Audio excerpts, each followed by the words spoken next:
you know Winnie, and I know there's a lot of people in the room who know Winnie, she is one of God's angels. And she wanted to do something in 1998 to help a handful of kids who were living on the streets, had no parents, had no foundation in life.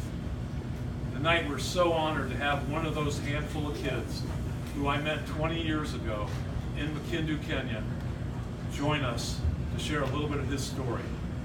Babu Juma, when I met him, had a very, very challenging life. Today Babu is with us. He is a husband, a father, and an attorney in Kenya, working for the Kenya High Court. Wow.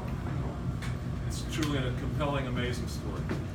So I'd like to introduce to you Babu Juma.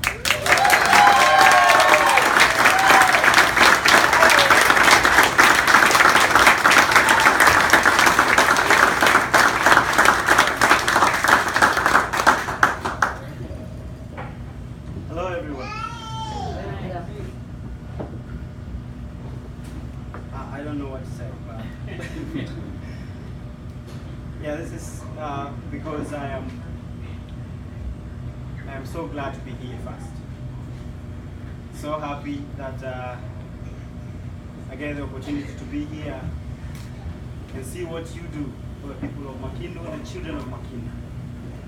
Because you help a whole community, a whole society. You don't just help the children, because it's a ripple effect. And like Michael said, it's life-changing. The organization that you support, and you have been supporting all these years, is life-changing. For me and for many others who have been through Makindu Children's Center, we are a testimony that things can actually change, and that we can actually have hope, and that we have a future to look up to and expect. Because Makindu Children's Center gives hope to the children of Makindu. I, for one, was fending for myself. I had to look for food. I had to find myself a place to sleep, whether it was on the streets or at a well-wisher's or a good neighbor's place, because there was no food at home. And by home I mean my grandmother's food, because my mom passed on when I was 7 years old. My dad, fortunately, took off. So we had to live with our maternal grandmother. She was an old lady, but strong in spirit, and she did not let us go. So she did not have the means to raise us all, because we were like 11 orphan children, all in her care, and she had just been widowed. So my grandfather had just died, and she had buried like 4 of her daughters, and all the daughters had children. So we were like 11 orphans in one house, with one person to care for all of them, and that person is old and they have no job. And all these children, most of them, 9 of us, were going to school.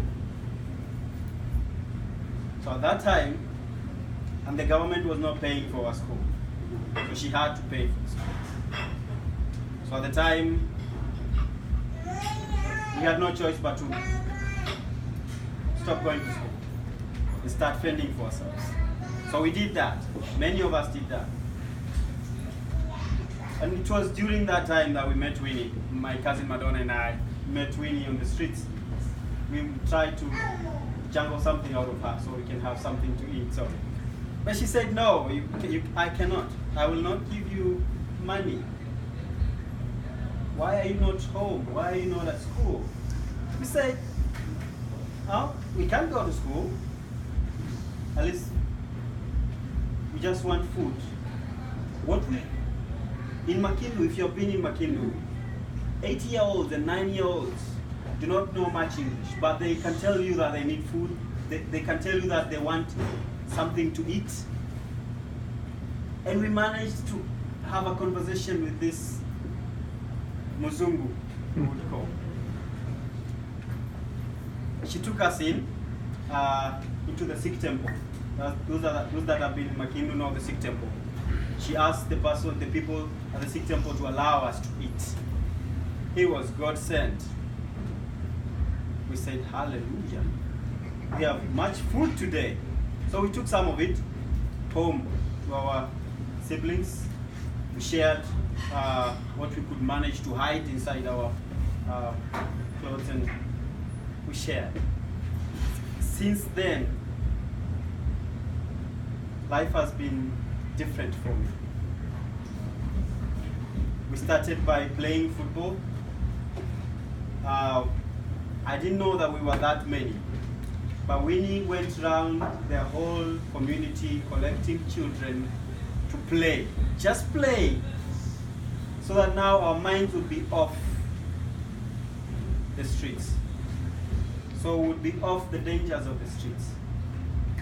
So we would have time to play. But at the end of the day, we would ask ourselves, now what are we going to eat? We have played the whole day. What are we going to eat?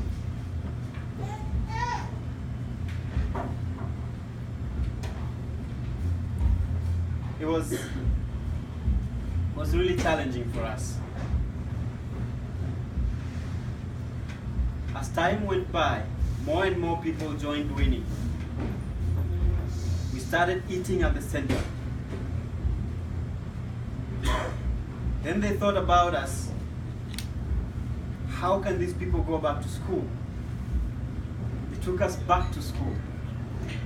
They said, you can come eat at the center every day.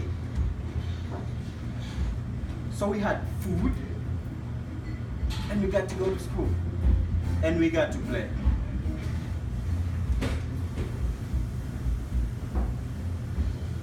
Since then,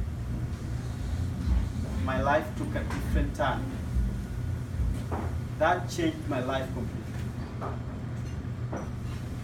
I went back to school, studied through high school, went to college, got an LLB degree, got into law school, and now I'm an advocate.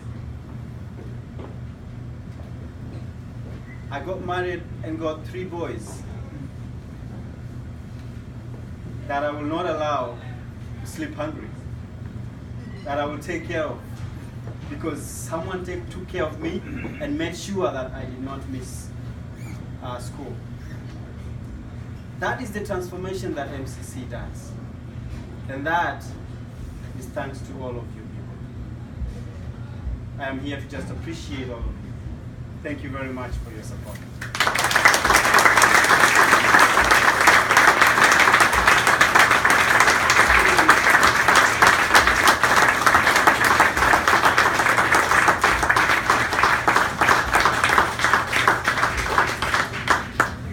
Tonight means a lot to me. I've known this guy for 19 years. Amazing. He's here with you guys. He's just one example. I mean, it's a pretty amazing example, I gotta tell you, but thousands of kids have been helped through this program with Makindu. And it's thanks to many of you all who've supported it for so many years. So, again, thank you so much, Babu. I love you. You hear Mighty Joshua design number 5 getting ready to go, so come on out.